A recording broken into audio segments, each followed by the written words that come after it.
大家好，我是交通小王。上期视频和大家分享了有一个格力空调压缩机坏了，用户说不想修了，然后今天给打电话说还是要修一修，换个压缩机。这个空调10来年了，还要换个压缩机再对付个10年8年的。今天就过来给他换压缩机，现在正在放氟，眼看年头多，氟一点都不缺呀。放了半天了，还在呲呲的。现在压缩机拿过来了，新的，全新的。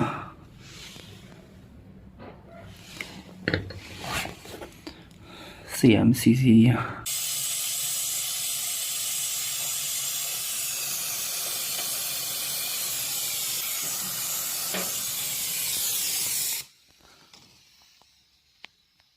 现在压缩机已经拆下来了，两个外观一样。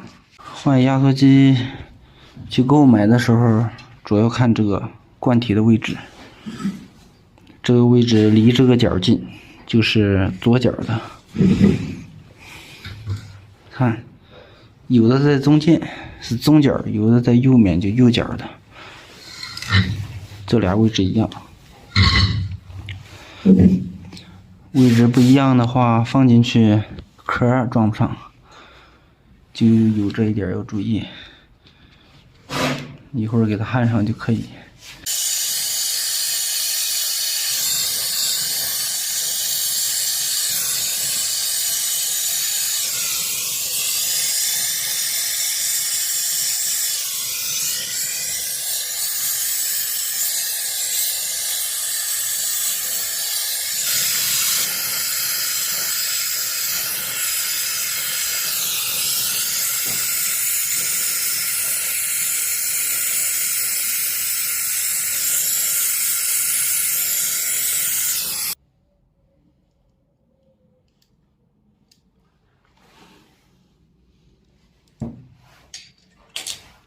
压缩机安装完毕，装上外壳就可以试机了。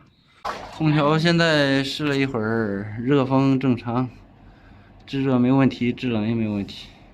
室外机运转声音也不大，现在就修好了。大家觉得这个10来年的老空调花800块钱换个压缩机合不合适？我觉得不合适，但是用户觉得合适。好了，本期的视频就和大家分享到这里，咱们下期再见。